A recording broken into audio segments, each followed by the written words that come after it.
Hey guys, welcome back to the Sandbox Social. Let's kickstart 2019 with one of my favourite city building strategy series, Anno. After just wrapping up a closed beta test, Anno 1800 is set to launch in just a few weeks, so before it releases, here's 10 things to know about Anno 1800. Anno 1800 sets to bring the best features both setting and feature-wise from 20 years of Anno history into the era of the 19th century, a time of industrialization, diplomacy, and discovery. It's great to see the series return back to its historical roots after some backlash from fans over the reduced complexity and replayability from the previous Anno 2205.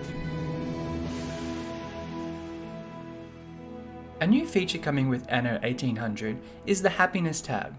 This adds an extra layer of depth to your city by providing services and items to increase citizen happiness.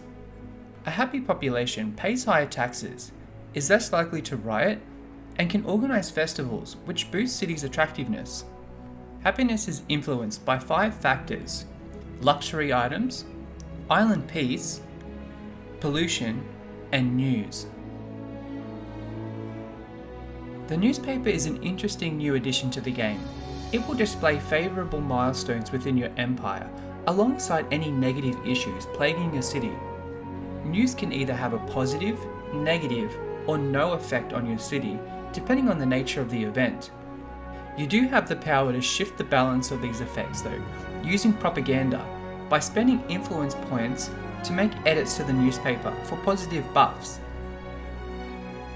One new feature that's long overdue is the blueprint mode. You now have the ability to blueprint buildings to help plan and map out your cities. This is also useful if you're waiting on resources, as you can position your buildings then construct them once you're ready. Anno 1800 will make use of 2 different trade systems, the first being a trade route, a more classic, complex system for those similar with trade routes from previous titles such as 1701, 1404, and 2070. With this system, you can micromanage your trade ships to follow designated waypoints. The second is for those more familiar with Anno's previous title, 2205, which is much more streamlined, and it allows you to rent ships in order to transport goods between your own islands. You can only transport one type of good in one direction between 2 of your islands, and the ships cannot be controlled manually, but however they can be attacked. A large part of the game is based on the water, whether that's trading goods or entering combat with enemies. You'll notice wind direction will play a big part in your ability to travel around the map. You will notice arrows pointing in a certain direction, indicating the wind direction. This will adjust over time and shift in different positions. The New World is a separate map that you can unlock, which is inspired by 19th century Latin America. It's a continent carved by rivers and dominated by lush jungle forests. Unlocking this map gives access to a new variety of materials and resources.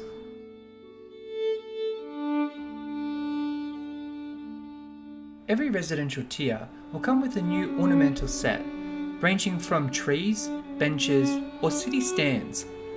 These are used to help out not only to decorate your city, but to also improve its attractiveness. The ornamental sets are designed as a modular toy box. Once you've built a visitor harbour, you can expect to see ferries start arriving, with groups of tourists exploring your island depending on its attractiveness. Visitors will then start strolling around your city and flock to available attractions, while taking in the sights and breathing in the atmosphere of your city. They're also more than happy to part with some of their cash, making for a profitable business for the city. A major hotspot for tourists is to visit the zoo. It's a modular building with a range of minigame features, such as collecting a range of exotic animals.